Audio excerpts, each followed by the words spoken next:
What's up, road runners? It's your boy C-Dub, aka Whit, coming at you guys, and I have some videos, some race footage backlogged, and I need to get it out, especially during this quarantine time, this coronavirus, COVID-19 time.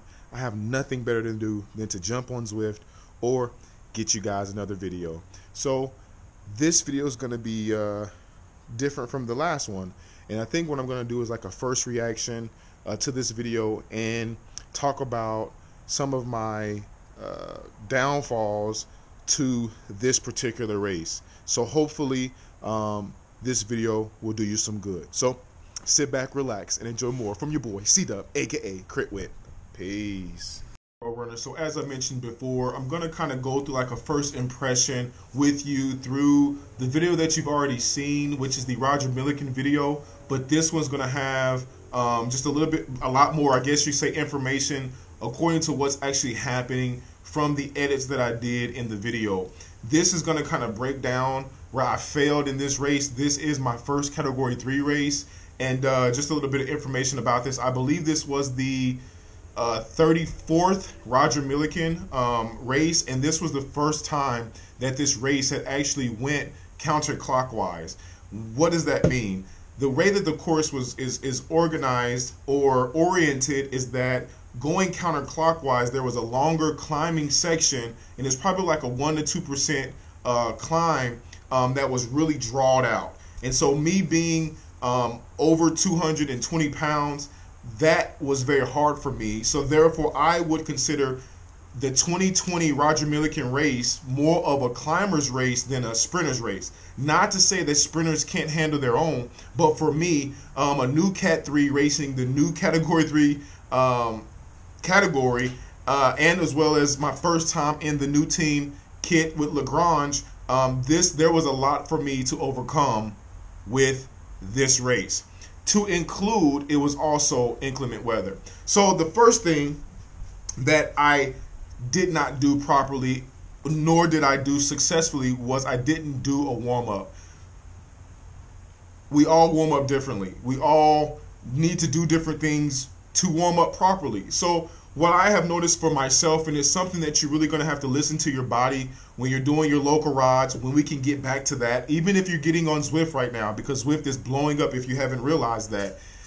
We all have to do a proper warm-up for ourselves, not according to what somebody else is doing. We have to do a warm-up that's going to work best for ourselves. And so for me, I roughly need 30 to 45 minutes of a good warm-up. And I also have learned within myself that I need to have race legs before the actual race starts. So I need to put some efforts in. I need to be feeling my legs a little bit before I actually toe the line and get the race started. And here at Roger Millikan, I did not do that. I did a little bit of work, but I really only had like 15 minutes. And I find it very hard, as I mentioned to you all, if you didn't see the Victorville crit, that I have to specifically make my hour a mandatory warm-up time, that I struggle with that because every time I get to the race, it's like a family reunion. I'm happy to see everybody there. And so what I do is I sacrifice my warm-up time, the decision that I make.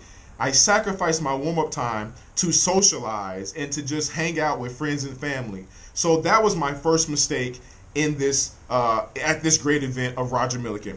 All right, so let's get right into the race. So of course right now you see we're at the starting line and we're about to get ready to go. I'm sitting behind Jeffrey Bowens as well as Manny, and we are on our way.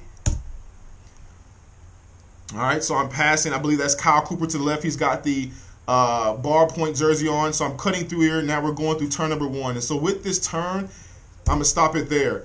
With this turn, it was very sketchy for me because it was very, very fast. And what I found myself doing was eating a whole lot of brakes into turn number 1. And being a larger guy, I have a lot more momentum going through the turns. And so going from turn number 1 to turn number 2 was all downhill. So I could have allowed my weight to help me move up in the peloton. But the issue that I found myself running into is because the second issue, inclement weather. Inclement weather caused me to be doing my third issue, eating a whole bunch of brakes. And so with inclement weather, you have to one, check your tire pressure. Make sure your tire pressures are set properly. I normally run 90 in the front tire, 90 to 100 in the back tire. But for this specific race, I think I was running roughly about 80. So with it being inclement weather out and the roads being wet, I was already sketchy riding. I wasn't riding at full confidence just because I did not want to crash. The third issue here is that I'm eating a whole lot of brakes in the first lap of this race, going into turns, which is going downhill. So therefore, I'm killing a whole lot of my momentum off of the start, eating a whole lot of brakes, thus causing me to not be moving forward in the peloton, but actually to be losing ground in the peloton. Let's carry on. So as you see now, we're going from turn number one to turn number 2, and I'm currently behind an SDBC guy.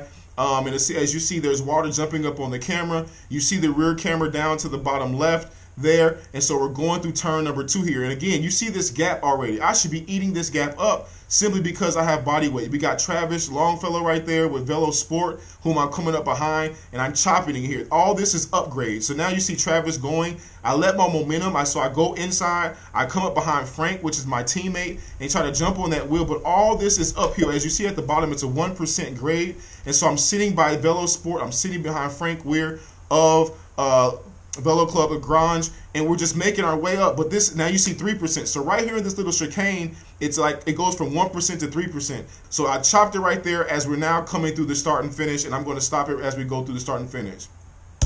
So as we were coming through turn number 4, I identified this Velo Sport guy, and I believe Velo Sport is like a developmental team, and they're very, very strong. I mean, they have Alex Gustin, they have Travis Longfellow, and a slew of other riders that are extremely strong that ride and train with Category 1 and Pro guys. So Velo Sport is doing an amazing job on the scene.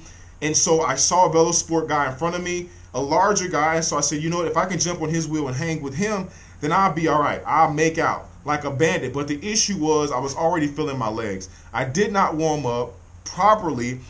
Inclement weather, eating a whole lot of brakes, and then the course is a climber's course, if I could say that, because they took it from being clockwise to where it was a lot more downhill, and you can really build up a lot of momentum, and then kick it into a small little kicker climb as you're going from the old way, turn 3 to 4, and then come to the start finish, which was also just a little bit of a false flat. But because they changed the course this year, because K&J Racing took over, which was totally fine, which actually made it fun, but it made it harder for me. And for me not being warmed up, it sucked.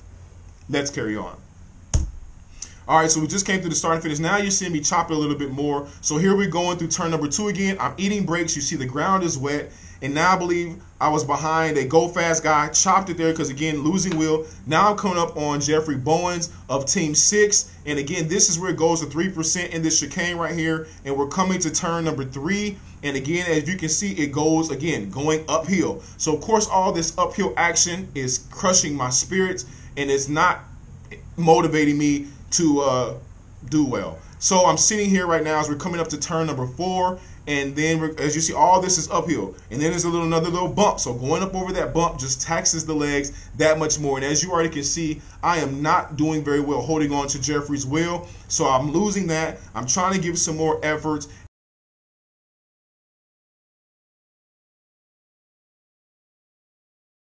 With me losing the weight, I find myself having a lot more matches in the races. But at the same time, if I don't do a proper warm-up, that may or may not help me. But in my case, at Roger Millikan, it did not help me. The second thing was inclement weather, which my confidence levels were low. The third thing was eating a whole lot of brakes, which kills all of your effort. So all the momentum goes pretty much into the brake pads, gripping onto the carbon fiber wheels that I had. I think I actually had my aluminum wheels on. But again, all that momentum was killed to then be doing a climber's course. So it was like I had all these marks against me, but some of them I could have handled, some of them I could not have. But these are the things that hindered me to currently be dropped in this race. Moving on. All right, so now you see I'm dropped, I'm off the back, and I didn't give up. I didn't give up. I kept pushing. I kept staying in the big ring, kept working. If you look at my rear view camera here, you see I have a few people behind me, And pretty much you see I'm out, I'm in the front. This is the fastest portion of the course going. Now I'm coming from turn number 1 to turn number 2, and I can find my line. I'm more confident. So now we got 2 other guys working with me, and we're working together. So now you see that they're in front of me. I'm behind them. Look at my rear view camera. There's nobody behind me. So you got 3 of us, and we're working together. We're working together, and we're pushing, we're pushing the pace. You see my heart rate's at 182, 83 beats per minute. We're going 23 miles per hour, and we're coming through the start finish again. And all we can do is really work together and keep pushing on. So now I'm second wheel, and as we're coming to turn number 1, I want to be here, but we're getting lapped by the breakaway guy. He actually tried to say, hey, let's work together, but we were like, no, because I know that you're broken away. And now you see, going now between turns 3 and 4, we're actually being caught by the peloton. And so with that being said, pause.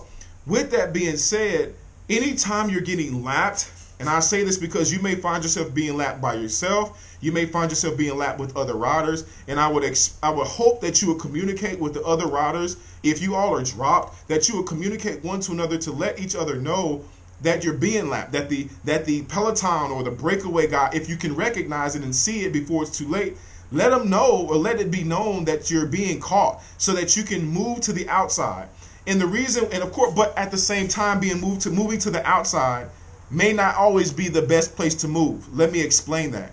You have to understand where you are on the course to know where to move. So knowing that in this particular spot right here, that we're going through turn number 3 into turn number 4, and it's all uphill. Okay, what does that mean? Most of the riders are tired, so they don't want to ride a longer line to come all the way outside to then come back inside, which is usually the fastest line. But when you have tired legs, you will notice that people don't want to do outside, inside, outside. They want to do inside, inside, inside, meaning that's the shortest line on the course. It's not the fastest, but it's the shortest. And so we were in this section, which was it was a turn, uphill, turn, bump to the start finish. And because we were in that specific location, the best place to be was on the outside.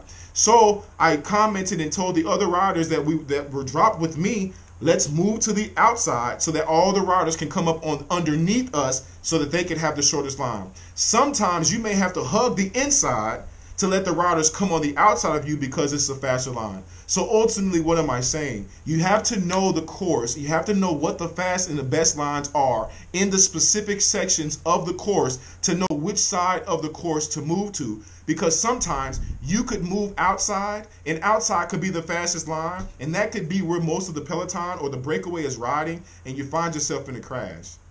And you don't want to be in a crash because it sucks. Moving on.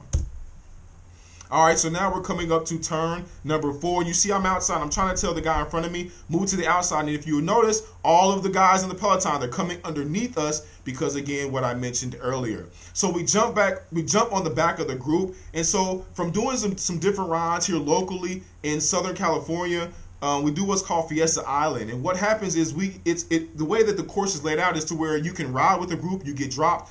Because it's a loop, the group is going to catch you again. And usually if you're getting caught by the group again, you can let everybody pass you and then jump back in. So you can utilize that same technique here if the officials do not pull you from the race. So the officials didn't pull us. We had been lapped. The group came underneath us. And so if we had enough energy and enough matches to go, we could, or recovered enough, we could jump back in on the back. So try to jump back on the back. And as you see here, your boy dropped again. And the reason simply was because I did not do a proper warm-up. So even though it was inclement weather, even though I was eating a whole lot of breaks and killing my momentum, even though it was a rider or a climber's course, to me, the biggest issue that I had was I didn't warm up. So warm-up is essential. Warming up is essential, and you have to find out what warm-up works for you. Some people can warm up in a race. Some people can have to warm up beforehand.